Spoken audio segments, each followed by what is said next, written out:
os homens do terço. Aleluia, aleluia.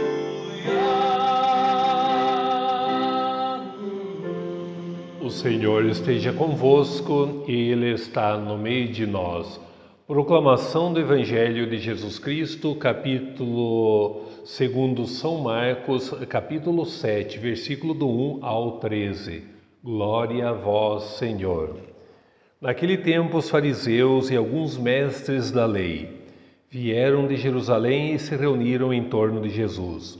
Eles viam que alguns dos seus discípulos comiam o pão com as mãos impuras, isto é, sem as terem lavado.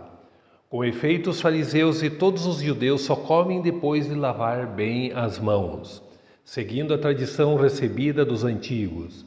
Ao voltar da praça, eles não comem sem tomar banho, e seguem muitos outros costumes que receberam por tradição. A maneira certa de lavar os copos, jarras e vasilhas de cobre, etc.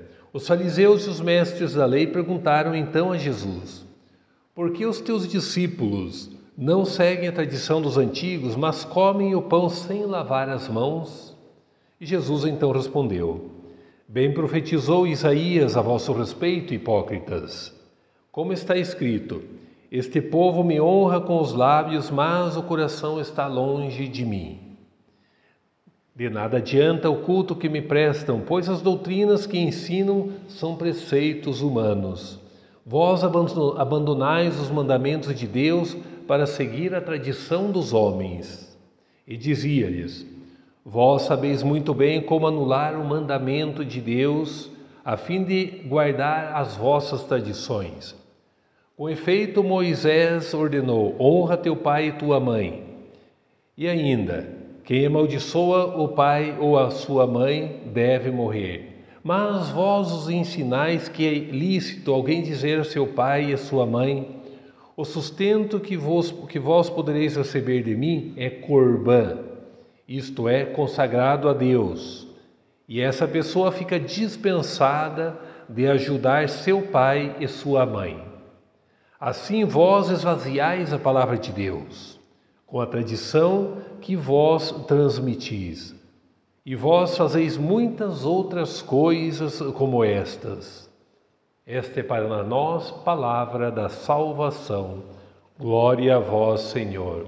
Que as palavras do Santo Evangelho perdoem os nossos pecados, em nome do Pai, do Filho e do Espírito Santo. Amém.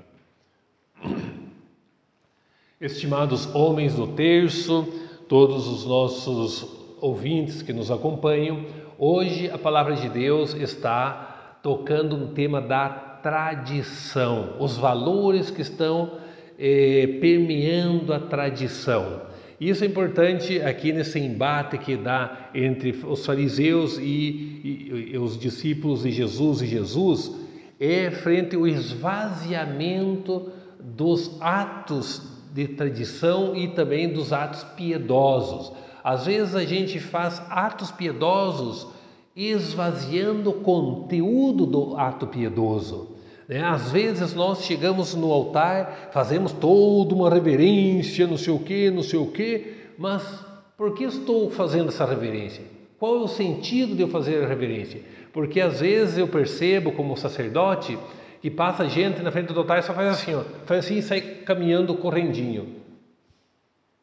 É a tradição que perdeu o conteúdo.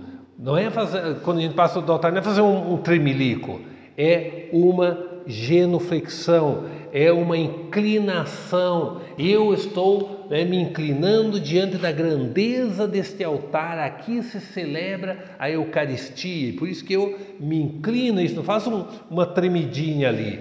Eu expresso com a minha alma a Deus, não é diante das pessoas. Eu não faço a inclinação ali para me mostrar diante das pessoas. Inclusive, quando a igreja está fechada, eu passo na frente do altar e eu tenho que fazer a reverência a Ele, que é a expressão da minha alma frente a esse espaço super sagrado dentro da igreja. Então vocês percebem que o que Jesus está criticando lá na sua época para os fariseus, saduceus, etc., é esse esvaziamento. Às vezes fica somente a forma, mas o conteúdo esvaziou. E também isso é importante nós ter presente na nossa igreja atualmente, vários sinais que nós fazemos é esvaziado de sentido. E é isso que Jesus está criticando. Ele não está criticando a tradição, ele está criticando o esvaziamento da tradição. Se perdeu o sentido originário daquilo.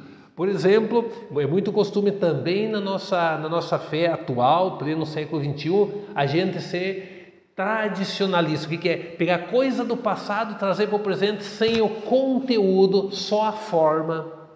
Se esse ato lá no passado ele tinha sentido, porque tinha conteúdo, tinha naquele contexto tinha conteúdo. E às vezes a gente escuta algo que faziam antigamente, queremos fazer agora. Mas e qual é o conteúdo? Qual é a vida que está por detrás? Isso é importante nós ter presente em todos os atos que nós fazemos, as nossas expressões de piedade, dentro da nossa igreja, os nossos rituais que a gente faz, é importante nós ter presente. Tudo isso é importante, mas se tiver vida, se tiver expressão do fiel para Deus e não do fiel para as outras pessoas. Eu percebo que na nossa igreja muitas vezes os fiéis fazem gestos, mas é para as outras pessoas que estão ali e não para Deus. Lembrem que dentro da igreja todos os gestos que a gente faz tem que ser direcionado profundamente no mistério da pessoa para Deus. Isso é importante. E você vai perceber muito bem quando as pessoas fazem profundamente, com inspiração os gestos, e quando é mecanicamente feito o gesto. É feito só por fazer o gesto porque percebe que estão olhando, então faz o gesto, mas sem nenhuma profundidade.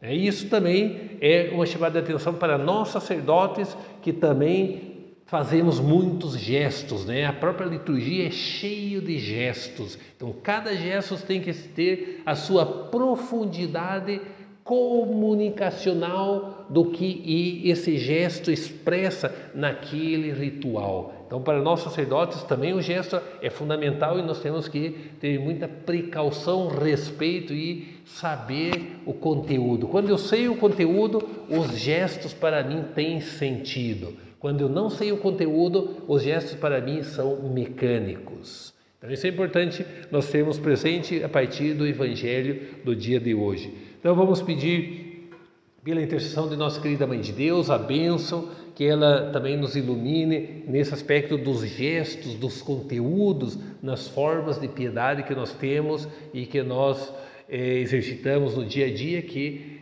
eu possa cada vez mais compreender a profundidade desses gestos, dessas formas.